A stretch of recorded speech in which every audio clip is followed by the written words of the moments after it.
Magandang araw mga kaluto! Kumusta na po kayo? Sana po ay nasa mabuti kayong kalagayan.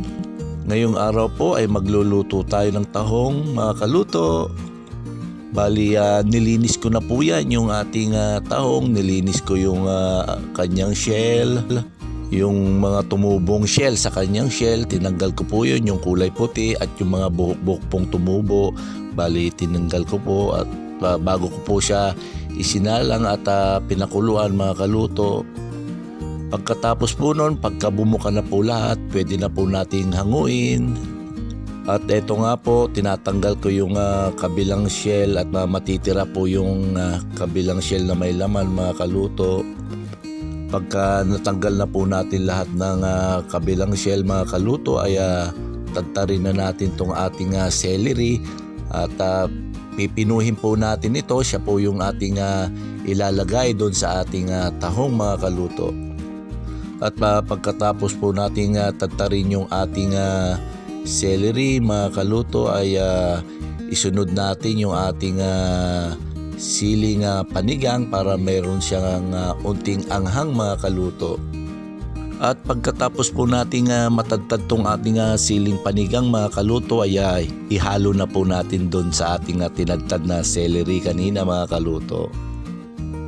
At pagka natagtad na nga po yung ating siling panigang naman mga kaluto ay isunod natin yung ating cheese. Opo, lalagyan po natin ng cheese yung ating tahong.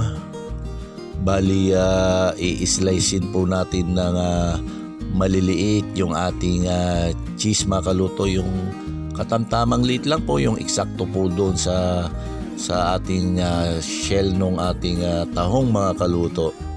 Sa pagluluto po ng tahong na ganito mga kaluto ay matrabaho po, so kailangan po natin ng unting tiyaga para mapasarap po natin itong tahong mga kaluto. Bali itong tahong na ito mga kaluto ay lulutuin po natin ito sa gata. Kaya tiyak po itong tahong lang ito mga kaluto ay malinamnam gawa nung ating gata, yung kakang gata.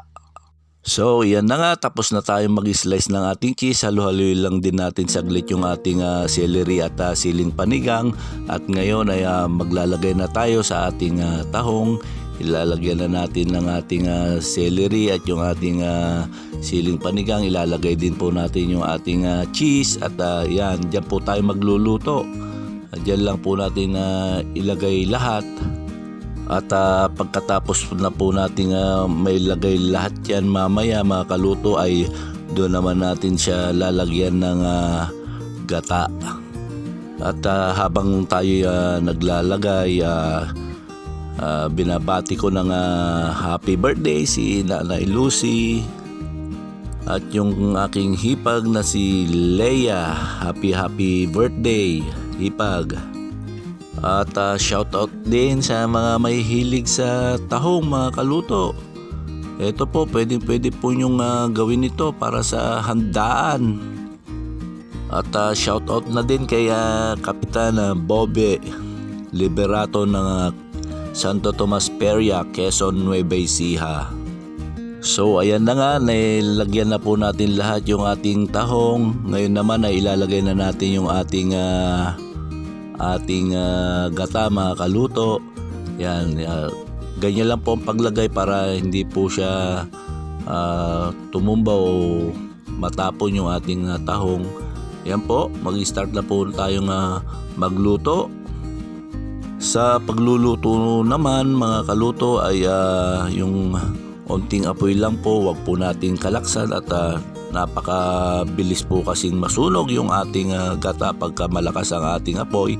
Yan po yung pangalawang gata, ilalagay na rin po natin mga kaluto. At kapag nailagay na po natin yung ating kakang gata mga kaluto ay hintayin na lang din po nating kumulo ito. At maglalagay din po pala tayo ng onting asukal na siyang magpapalasa nitong ating tahong. So yan na nga, maglalagay lang tayo ng onting asukal mga kaluto. Huwag po natin kakalimutan lagyan para siya po magpapalasa pa, dagdag magpapalasa sa ating tahong mga kaluto. So yan na nga, kumukulo na.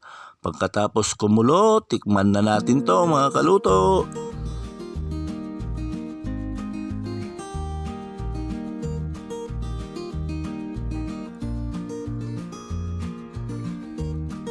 Yan na, atin nang husgahan tong aking linutong tahong mga kaluto.